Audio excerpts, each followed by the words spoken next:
Chef and Builder Janie. We're back in the kitchen where today we are covering Pullman bread. That's right, today I'm going to teach you my old favorite recipe for honey white Pullman bread. Now, my Pullman pans have a story behind them. I do have two of them. Usually when I make Pullman bread, I'll make more than one loaf. Usually a raisin bread or a cinnamon swirl bread or something along a wheat, like a oatmeal wheat, like a multi-grain bread for John. Maybe even like a gluten-free version for me, or just a regular white bread loaf. So I have a lot of recipes for Pullman bread. I have a lot of them. But my other Pullman bread loaf pan was only 9 inches long, and my new ones are 13 inches long. So I had to go through this week and I had to adjust all of my recipes and figure out my measurements for the 13-inch pans, okay? So I'm hoping this is going to work. My brand on these are USA pans. The USA pans, I got these off eBay, and these were on I got them at a discount. Now there's a story behind that and the reason why. All that a Pullman pan is a Pullman pan is like a sandwich bread loaf.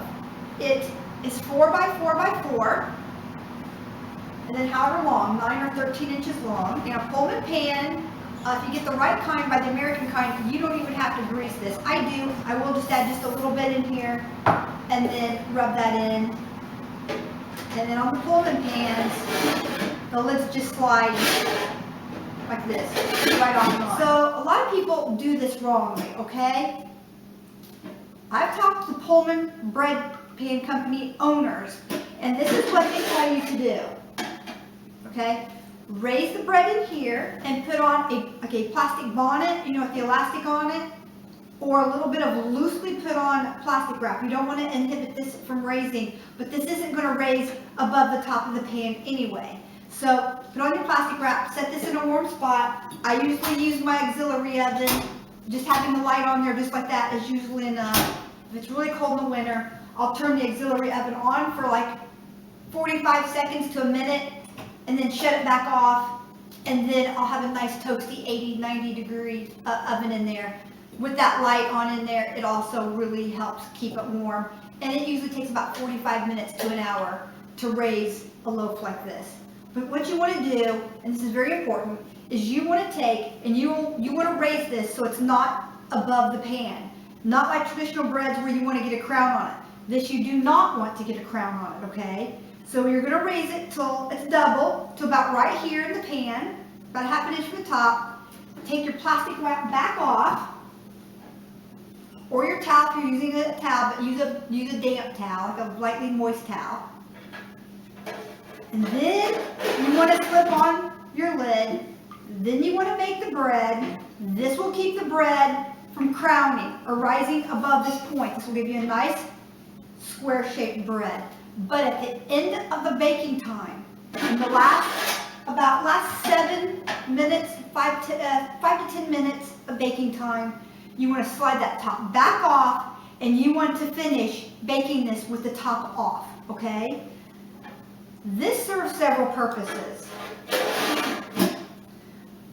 Not only does this keep the bread from raising and getting a crown, it keeps it from getting a really thick crust on it as well. It's almost like eating a crustless bread.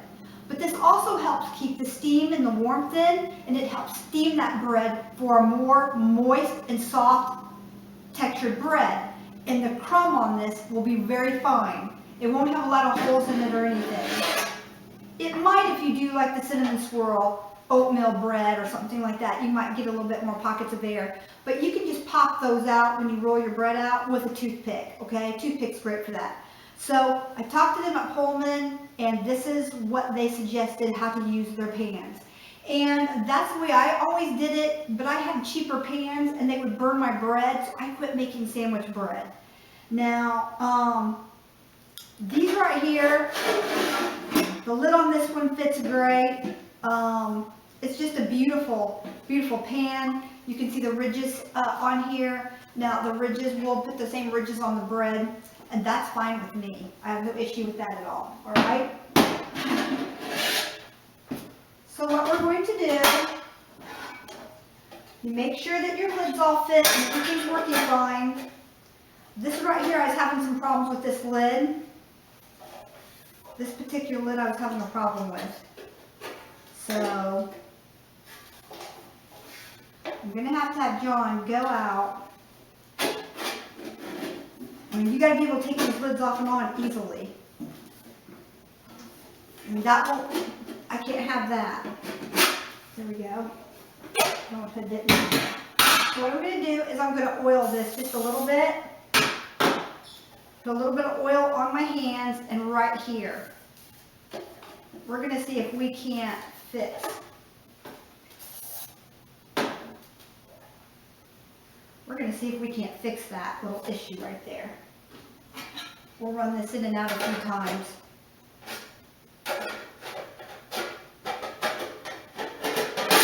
There we go. All right, that worked. So if it's a little stiff like that, a little oil, see the difference? Night and day. All right, we're going to be right back. I'm going to show you my recipe on how I make my Pullman bread. And this is going to be enough to fill up either 2 small regular bread pans or a 13 by 4 by 4. Okay, a 13 by 4 by 4. So this recipe is for the larger Pullman bread pans.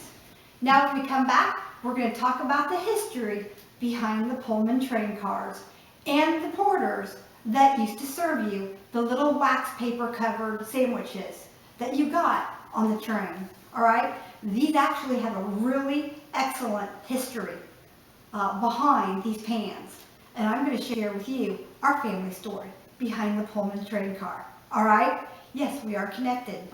We'll be right back.